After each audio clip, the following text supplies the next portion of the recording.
Bienvenue à tous dans ce neuvième et dernier module de la formation Comment créer une Dark Kitchen.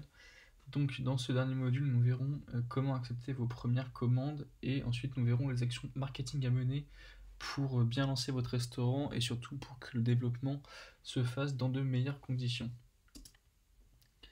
Alors, quand vous aurez fait toutes vos démarches, créé votre menu, rempli le menu Excel comme on a vu dans les modules précédents, Uber enverra directement chez vous une tablette pour vous permettre de recevoir vos commandes. Donc cette tablette, c'est une petite tablette Android toute simple où il y a juste le logiciel Uber Eats dessus qui est relié avec votre restaurant.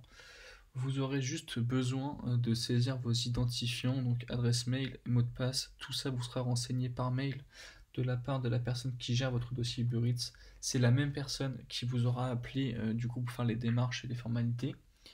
Une fois que vous aurez paramétré vos horaires sur le hub Uber Eats ou bien sur la tablette parce que j'ai pas précisé mais vous pouvez aussi le faire sur la tablette. Je précise aussi, hein, la tablette c'est pas celle-ci qu'on voit à l'écran, hein. C'est une petite tablette noire, mais ça vous l'avez déjà certainement vu dans les restaurants. Sinon vous tapez tablette Uber Eats restaurant, vous la trouverez. Du coup, comme je vous disais, une fois que vous aurez paramétré vos horaires, votre tablette passera automatiquement en ligne et hors ligne aux horaires que vous avez prédéfinis. Je tiens à attirer votre attention sur ces horaires, puisqu'il faut les respecter.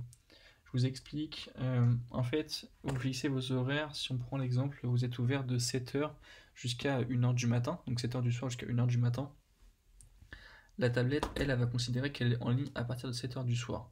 Mais pour qu'elle soit en ligne, il faut que la tablette soit ouverte et déverrouillée. Si jamais votre tablette est éteinte au moment du passage en ligne, vous serez considéré comme inactif. Vous pouvez vous dire que c'est pas très important. Eh bien si, puisque en fait, les heures d'une activité, ça fait baisser la notation de votre restaurant auprès de Uber. Et si vous avez un trop fort taux d'inactivité, Uber peut décider de désactiver votre restaurant pour non-respect en fait des consignes, puisque en fait vous avez paramétré vos horaires. Uber, eux, sur la plateforme, ils indiquent que vous êtes ouvert de telle heure à telle heure, et si jamais vous n'êtes pas réellement disponible, ça leur donne une mauvaise image. Donc essayez vraiment de bien respecter ces horaires. Après, si vous avez 5 ou 10 minutes de retard par jour, c'est pas grave. Je parle vraiment de gros taux d'absence, 3 ou 4 heures par jour. Dans ce cas-là, fermez le restaurant, ça ira plus vite et ça vous évitera d'avoir des problèmes avec Uber. Du coup, vous avez paramétré votre tablette, vous êtes prêt à recevoir votre commande, votre restaurant est en ligne, et là votre tablette sonne. Ce qui va se passer, c'est que votre écran en fait va devenir tout vert, et avec le nombre de nouvelles commandes qui apparaît en sonnant, vous aurez juste besoin de cliquer sur l'écran pour accepter la commande. Suite à ça, vous aurez du coup les éléments qui composent la commande. Donc moi par exemple, on va dire que le client a commandé une glace en pot ainsi qu'une boisson et un paquet de M&M's.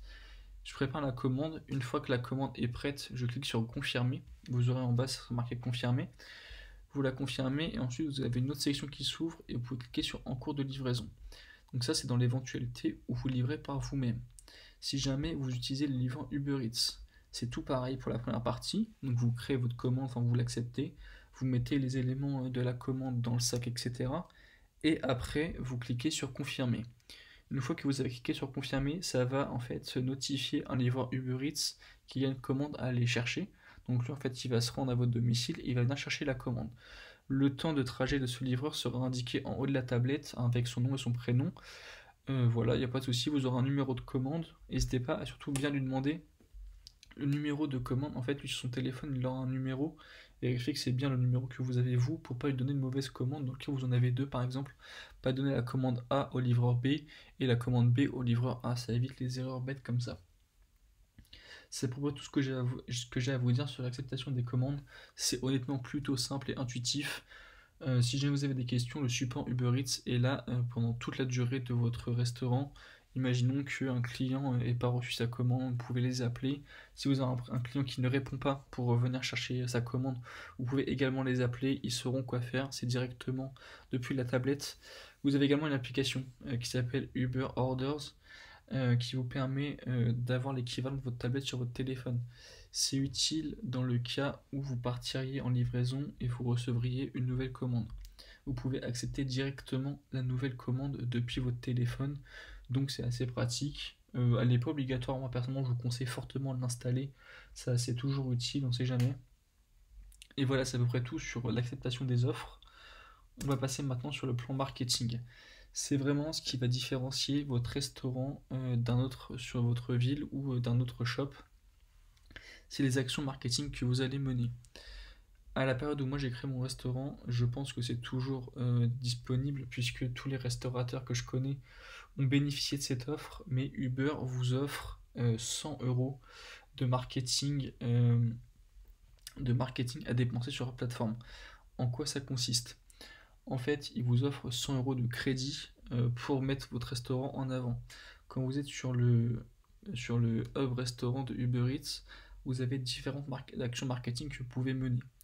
Les primordiales, enfin celles qui marchent le mieux et celles qui vont permettre de vous développer le plus rapidement possible, c'est les trois suivantes. La première, c'est l'action 1 acheté, 1 offert. En fait, quand vous mettez cette action en place, elle est gratuite cette action-là. Quand vous la mettez en place, il y a une petite vignette verte qui va s'afficher à côté de votre restaurant et ce sera marqué 1 acheté, 1 offert. Donc déjà, ça met votre restaurant en avant par cette vignette-là et ça permet d'indiquer au client qu'il peut bénéficier d'une bonne affaire sur votre restaurant. La deuxième offre, c'est celle que Uber vous offre, entre guillemets, c'est celle de mettre en avant votre restaurant pendant une semaine sur un budget crédit de 100 euros. En fait, pendant toute une semaine, la première semaine de votre lancement, votre restaurant sera mis en avant sur la page Uber Eats, c'est-à-dire que la personne qui ouvrira Uber Eats verra votre restaurant apparaître dans les premiers résultats, peu importe s'il cherche. Donc ça, c'est plutôt bien. Ça vous assure pas des commandes, mais ça multiplie très fortement le potentiel de commandes que vous allez recevoir. Et enfin, la dernière offre, c'est le programme fidélité. En fait, vous allez offrir une réduction à votre client quand il aura passé X nombre de commandes. C'est-à-dire que votre client il passe 4 commandes chez vous, vous lui offrez une réduction de 10 euros.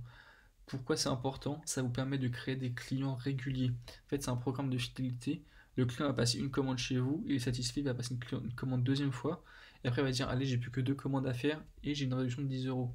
Ça fidélise votre clientèle, ça permet de stabiliser votre chiffre d'affaires et de développer votre restaurant, puisque un client satisfait parlera de votre restaurant en bien, alors un client n'étant pas satisfait, il en parlera en mal.